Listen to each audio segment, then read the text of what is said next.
कार्यकर्ता है, secretary, president, सबको मैं बधाई देना चाहता हूँ कि इतना बढ़िया प्रोग्राम आप लोगों ने अरेंज किया है। इसके लिए आप लोग सच में धन्यवाद के पात्र हैं।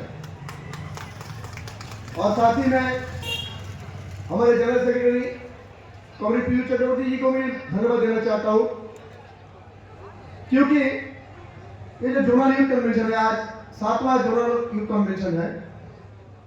अब सबको शायद याद होगा कि 4th जोनल यूथ कन्वेंशन जो हुआ था वो न्यू वर्ल्ड वर्कशॉप ब्रांच में हम लोग ने होस्ट किया था। चौथा 4th के बाद ये 5th 6th और 7th 2 कहां से गायब हो गए किसी को पता नहीं, कैसे कहां से हो गया पता नहीं, लेकिन आज देर से ही हो, लेकिन 7वां जो हो रहा है बहुत बढ़िया धूमधाम से हो रहा है। अच्छा लग रहा है कि यूथ को भी पार्टिसिपेट करने दिया जा रहा है, अपना वक्तव्य जो है, अपना बात को रख पा रहा है। इसके लिए मैं हमारे कॉमरेड पीयूष चक्रवर्ती जी को मैं धन्यवाद देना चाहता हूं। देखिए, खास बात क्या है कि हमारे एयर महामंत्री जी भी बताए कि आज के डेट में रेल में 9 लाख से ऊपर युवा साथी कार्यरत है, वो मेल हो या फीमेल हो। तो जिस ऑर्गेनाइजेशन में 9 लाख से ऊपर युवा कर्मचारी हो, उनको अगर आप सामने नहीं लाएंगे, आगे नहीं लाएंगे, तो आपका आने वाली पीढ़ी कैसे खड़ा होगा। इसीलिए सबसे पहले महत्वपूर्ण जो है, आज के दिन में कोई भी संगठन हो या कोई पॉलिटिकल पार्टी हो या कोई भी संगठन हो, उसका मेन जो उसका बैकबोन है वो है यूथ। युवा अगर आगे नहीं आएगा तो कोई भी संगठन आगे नहीं बढ़ पाएगा।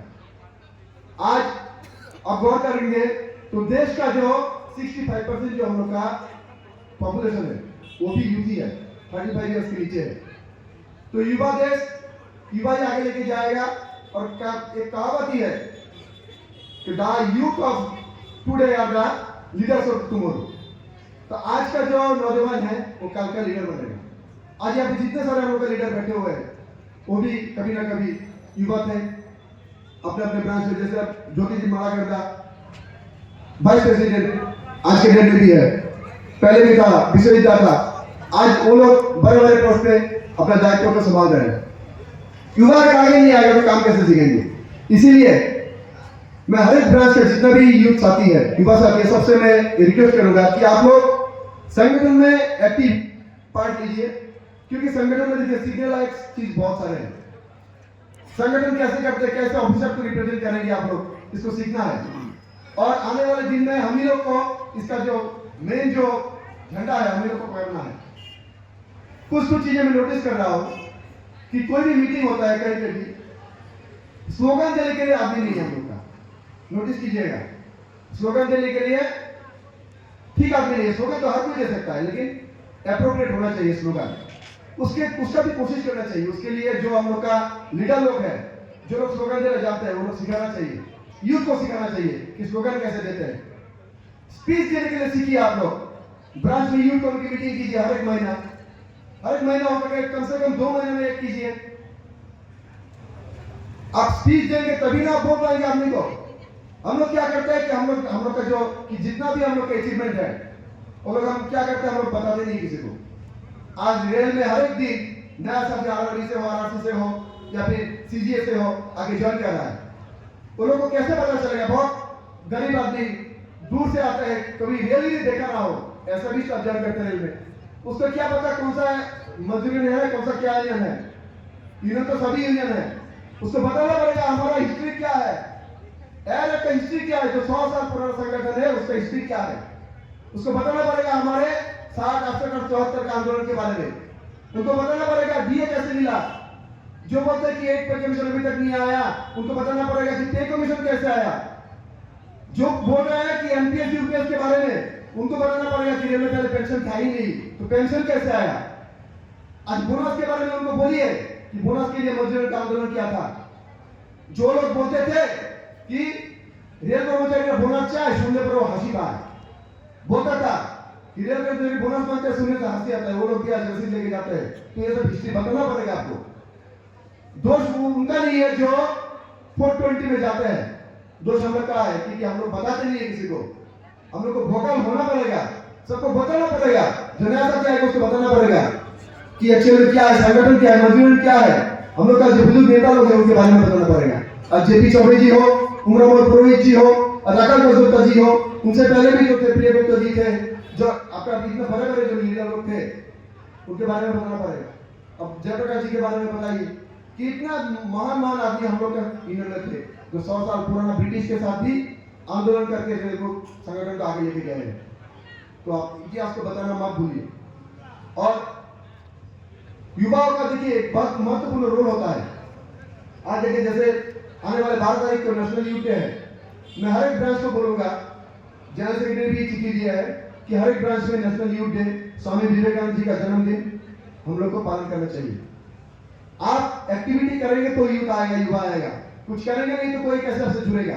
अब जितना भी हो सके एक्टिविटी कीजिए तो युवा आपके साथ जुड़ेगा और आने वाले दिन में आपका संगठन मजबूत होगा। देखिए किसी भी चीज एक दिन में नहीं होता है। आज जनरल सेक्रेटरी से पता है कि नीमा वर्कशॉप ब्रांच और आपका डिब्रूगढ़ वर्कशॉप ब्रांच इलेक्शन में सीक्रेट बैलेट में अच्छा रिजल्ट किया है, उसका जो श्रेय जाता है वो यूथ को ही जाता है। बिना यूथ का हम लोग नहीं कर सकते थे। आज नंबर 1 पे मंजूरी आया नीमा वर्कशॉप में, एमपी जी ने बहुत दाद दिखाता था लेकिन मंजूरी के सामने वो झुक गया है। इसलिए झुक गया क्योंकि हम लोग का जो युवा साथी है सब एक इकट्ठा होकर हम लोग काम किए। सिर्फ ये काम नहीं, जो वर्कशॉप का जितना भी स्टाफ का प्रॉब्लम है उसको सोल्व किया हम लोग। हर एक दिन हम लोग ऑफिसर के चेंबर में जाकर केस रिप्रेजेंट करते हैं। ऐसे काम नहीं होता है। आप जब क्या भाई को बताया कबीर राज से कि आदमी का दुख में आप साथ देंगे, आदमी का आप केस लड़ेंगे तब आपके साथ आदमी जुड़ेगा। आपसे भाषणबाजी करने से चलेगा नहीं। आदमी का आप केस करेंगे तब आपके साथ जुड़ेगा। मैं 2 चीज बताना चाहूंगा जनरल सेक्रेटरी साहब को, ये शायद अगर नोट करेंगे। एक देखिए पे कमीशन आ रहा है अभी, मैं दोनों वर्कशॉप के लिए वर्कशॉप से बिलोंग करता हूं। मैं वर्कशॉप में एक चीज मैं नोटिस कर रहा हूं कि जो ड्रेस इंडियन रेलवे में सभी डिपार्टमेंट में ड्रेस दिया जाता है, वो ट्रीटमेंट हो, सिग्नल हो, दिया जाता है, लेकिन वर्कशॉप में ड्रेस का कोई ये है नहीं आज के डेट में। तो मैं ये पे कमीशन के आगे रखने के लिए ये मेरा साजिश है कि वर्कशॉप स्टाफ के लिए भी जो यूनिफॉर्म है उसका प्रावधान किया जाए कि वर्कशॉप स्टाफ को भी यूनिफॉर्म मिले, पहला। और दूसरा, हमारा जो एमपीएस बीपीएस के बारे में आप लोग सब जानते हैं कि इतना सारा लंबा आंदोलन करने के बाद 20 साल 21 साल आंदोलन करने के बाद हम लोग को जो हमारा मुद्दा था कि हम लोग को गारंटेड पेंशन चाहिए। हमें क्या चाहिए? गारंटेड पेंशन चाहिए। वो हमारे शिवकुमार मिश्रा जी के आंदोलन के जरिए हम लोग को गारंटेड पेंशन हम लोग को मिलने के लिए हम लोग यह हुआ। लेकिन उसमें एक चीज रह गया है जो 10% कंट्रीब्यूशन, 10% कंट्रीब्यूशन आप एमपीएस में जाने से भी कटेगा, यूपीएस में जाने से भी कटेगा। तो ये हमारा सुझाव है, ये हम लोग आलोचना भी की है कि अगर आपको 10% कंट्रीब्यूशन लेना ही है लीजिए, लेकिन ऑप्शन हम अपने ही देंगे। आप एमपीएस में जाने से भी कटेंगे, यूपीएस में जाने से भी कटेंगे, आप काटिए, लेकिन हम ऑप्शन अभी नहीं देंगे। जब रिटायरमेंट आएगा तब मैं ऑप्शन दूंगा मैं किस में जाऊंगा। ये ऑप्शन देना चाहिए कि ऑप्शन में अभी नहीं, जब रिटायरमेंट मेरा आएगा उस टाइम में मैं ऑप्शन दूंगा।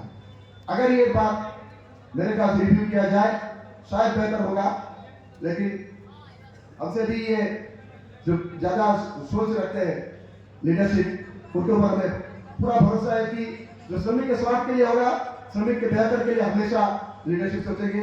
और एक चीज आप लोग याद रखिएगा कि हमारा जितने भी लीडरशिप है बहुत ही ऑनेस्ट है, वो काम के लिए श्रमिक के लिए सोचते हैं। उसके आप अगर कोई सवाल करेंगे, उसके बाद आप विश्वास नहीं करेंगे तो आप संगठन कभी नहीं आगे बढ़ेगा। अपना लीडर के ऊपर हमेशा भरोसा रखिए कि वो लीडरशिप जो काम करेगा वो हमारे भलाई के लिए करेगा, हमेशा भलाई के लिए करते आ रहे हैं। और एक चीज जो है, मैं ज्यादा लंबा नहीं करूंगा, मैं ये आशा करूंगा कि हर एक डिवीजन से जो है, हर एक यूनिट से आके अपना वक्तव्य को रखें, बात बोलने का कोशिश कीजिए। बात हर एक के बीच में होता है लेकिन हम बताते नहीं, हम डरते हैं, हम शर्माते हैं। डरिए मत, शर्माइए मत, आप बोलिए, कहीं पे भी बोलिए। आप गेट मीटिंग में बोलिए, स्ट्रीट कॉर्नर मीटिंग में बोलिए, ओपन मीटिंग में बोलिए, अपने शाखा में बोलिए, बोलने का कोशिश कीजिए। और बेहतर होगा कि हर एक ब्रांच जो है, हर एक ब्रांच में हम लोग का जो ट्रेडिंग क्लास होता है तो ट्रेडिंग क्लास करवाने का कोशिश कीजिए। इससे हम लोग का जो युवा साथी है वो जुड़ेंगे, यूनियन के बारे में सीखेंगे, यूनियन के बारे में सीखेंगे तभी जाके यूनियन कर पाएगा। एक बात याद रखिएगा, हमेशा वो सारे जो यूथ है उसको मैं बता रहा हूं उनके लिए कि कभी कोई भी चीज को आप समझिए मत कि ये असंभव है। आप असंभव बोल के कोई चीज होता नहीं है। इतना सारा जो हम लोग मिले 25 साल आंदोलन करने के बाद हमें एसडीए मिला है। आज दूसरा कोई संगठन होता है हमें एसडीए मिला है, तो असंभव कुछ नहीं है। रत्ना दास गुप्ता जी 25 साल आंदोलन किया, जेल में गए, उसके बाद एसडीए मिला। लेकिन हो सकता है कभी कि सरकार आके इसको भी हटा दे। इसीलिए मैं कहूंगा कि असंभव होकर कोई चीज है नहीं। आप असंभव का सीमा आप तब जान सकते हैं जब आप संभव का सीमा आप तब जान सकते हैं कि आप असंभव से भी आगे उतर गए, तब आपको पता चलेगा कि असंभव क्या होते हैं। मैं ज्यादा बोलूंगा नहीं, और ऑपरेशन में हमारे जो जनरल सेक्रेटरी है वो भी बताएंगे, नायक जी से हम लोग सुनेंगे, पे कमीशन के बारे में सुनेंगे, और ये सारा जो बात है आपको यहाँ से रिकॉर्डिंग करके लेके जाना है और अपने स्टाफ को जाके बताना है, अपने दोस्त लोग को बताना है, साथियों को बताना है कि ये यूनियन से आपको पूछेगा जाने से कि यूनियन में क्या हुआ, क्या मिलेगा, स्टाफ बोलते क्या मिलेगा। इसीलिए सारे साथी से मैं फिर से एक बार अपना संग्रामी अभिनंदन देते हुए मैं अपना भाषण यहाँ पे समाप्त करता हूँ। इनका जिंदाबाद, एनएफएल मुस्लिम जिंदाबाद, युवा साथी जिंदाबाद।